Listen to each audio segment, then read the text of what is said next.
Hello everyone and welcome back to my Bold and Beautiful 29 YouTube channel. I hope you guys are having a wonderful day. Before we start, please hit the subscribe button and give this video a thumbs up. Hope and Steffi make amends. Daphne sees an opening to Carter Hart. Just when Hope was reeling over Liam brewing death, she made a concession. Hope told Liam she didn't want to spend any further time separated. Liam gently let her down and encouraged her to reunite with Carter. Hearing those words meant a lot to Carter, but also Hope kept talking. Hope claimed that she was in love with Liam, which sounded to crush and devastate Carter. After hearing Hope's words, Carter ran back to the office. Carter seized Daphne, and the two went to his place to talk alone. Carter blustered about how he gave up everything for Hope, and she just threw him down. Carter's heart is broken, but he also doesn't have all the information. In the meantime, Daphne will tempt Carter to get near to her. While Carter might get near to Daphne, Hope won't be too far before. At some point, Liam is going to push Hope to go meet Carter and make effects right. Hope will presumably find Carter and Daphne together, however. Steffi and Hope will make amends. Steffi will probably talk to Ridge and Eric about bringing Hope's line back to FC. After all, Steffi and Hope chancing peace is really important to Liam. Still, it could raise the eyebrows of Ridge, Eric, if Steffi offers Hope's fashion line back. Steffi might cover and say it's time to set an illustration for the kiddies, or the history is in the history. Eric will be all for it, but Ridge and Brooke could get suspicious. Still, at some point, effects are going to get complicated. For one thing, what happens if Hope and Carter drift back together? What if Daphne tries to sabotage harder? Bringing Hope back to the company is one thing, but will effects really be any different from ahead? Steffi and Finn have been assigned with keeping the secret that Liam is dying. Finn has had no problem keeping his mouth shut, but Steffi is another story. This week she told Hope the verity and Liam was fumed when he set up out. We do'n't condemn him. Steffi's decision to tell Hope, who was affrighted but glad to hear the verity. Finn is of the same mind still. After telling Hope, Steffi went home and set up Luna with Finn. She blew a gasket and took control of the situation by ordering Luna to stay down for good. Luna wants a relationship with Finn, but Finn has shooed her way. Still, it's one thing to not want to do commodity and another thing entirely to be interdicted to do said thing by one's woman. Finn is a proud man and an adult able of making his own opinions. Is Steffi's tyrannous control band about to beget major pressure for Shin? Finn was thrilled that Steffi told Hope, but she didn't stand down from her guileful action. Also, he to watch as she took control of his commerce with Luna, in his own home. What are the chances that Finn could be getting a little tired of Steffi's impulse to act first and suppose latterly? Steffi is treating Finn with the respect he deserves.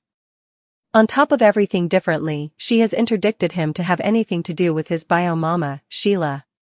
It seems as if the show could be putting their ducks in a row by having Steffi act with casualness for Finn's passions, which could beget a rift for Shin.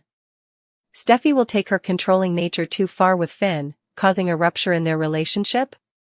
Do you suppose that it's show that she wouldn't allow him to have any contact with Sheila and Luna? Brooke warns Daphne. Carter turns to Daphne after wiretapping on Hope and Liam discussion. Liam and Hope are still talking, allowing their alone.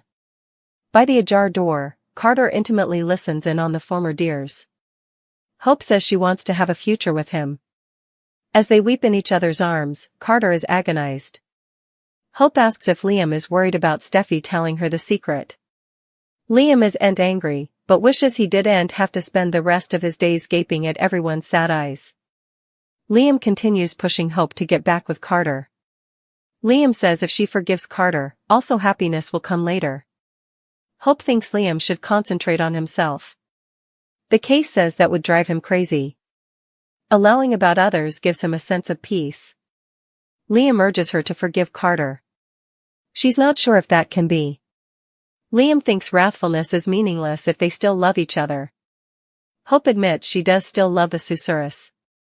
Also, fix effects before it's too late, he urges her.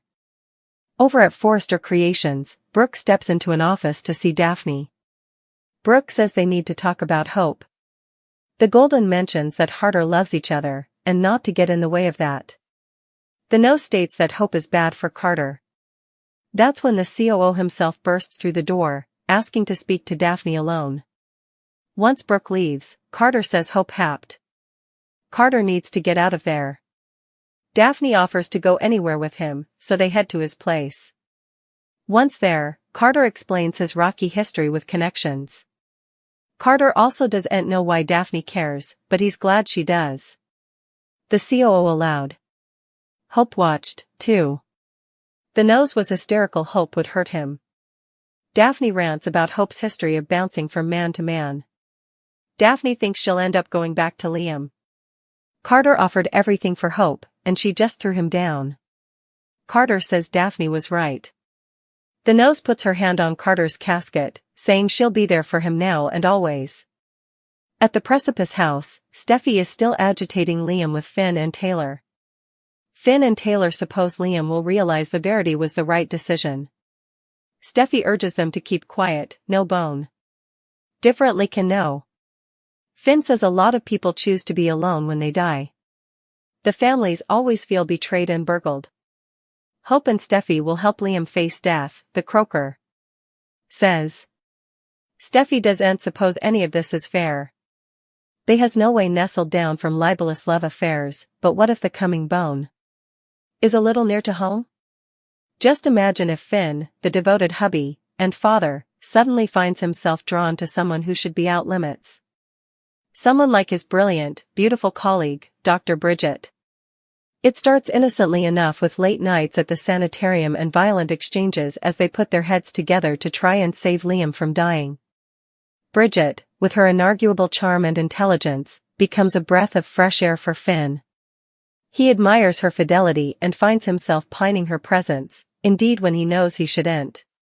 Soon, stolen ganders turn into moping traces, and what began as a connection spirals into a sizzling, secret affair.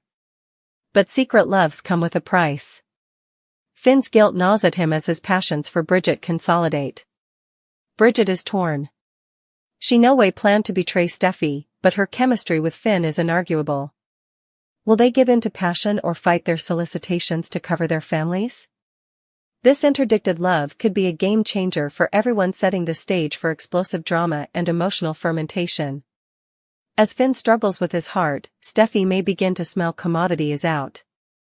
Dubitation could turn into heartache, especially if she catches a transitory moment between her hubby and Bridget. But the ripple goods wouldn't stop there. Bridget's mama, Brooke, could uncover the Verity, leading to a ruinous battle between mama and son. Brooke, with her history of libelous affairs, may see herself in Bridget and truly realize the apple no way falls far from the tree. Will she rat her out, however? Or, will Brooke help her son cover up her sins? Finn will have to face the consequences of his conduct. Steffi has lived through important trauma to be with this man. Both his mama and his son have tried to kill her, for crying out loud. Will this be the end of the line, however? Steffi can get over tried murder, but she'll no way get once Finn having passions or another woman. Especially not a Logan. Bridget comes back with a surprise. Luna is determined to keep going after the Joe she wants. Also, Cleric makes an observation about Hope connections. Let's launch off with Bridget, who's coming back. When the good croaker walks into Liam's sanitarium room, the case will be pleasantly surprised. Bridget will tell Liam that she's there for him, and will be tête-à-tête attending to his case. Liam and Steffi will be thankful that Bridget is working on the medical case. Right now, all Liam knows is he'd exigency brain surgery and seizures. The pressure in the brain was relieved, but they need to find out what caused it to begin with. Unfortunately, the news wouldn't be good. We know that the daily exercise clip shows Bridget and Grace agitating Liam's case with Finn. That's when the word inoperable is used, indicating Liam has a brain excrescence. Speaking of Liam, Steffi has been by his side the whole time. Steffi and Liam are also really concerned about what to tell Kelly. Still, we have been enough oral about the cleaner forgetting Liam also has a son with Hope, so, will Liam suddenly flash back Beth? When will Hope get regard into Liam's deadly future? Over with Cleric, He has made an observation on Hope's connections in the history. Deacon shares his sapience with Hope, but will it help her figure out how not to make the same miscalculations? Will it give Hope some answers into why her life has turned out the way it has? Luna will continue talking to Sheila. Luna admitted that she was rejected by Will. Luna isn't giving up on him yet. Luna will continue putting her schemes into stir until she makes Will her own. Still, what does that mean for Elektra?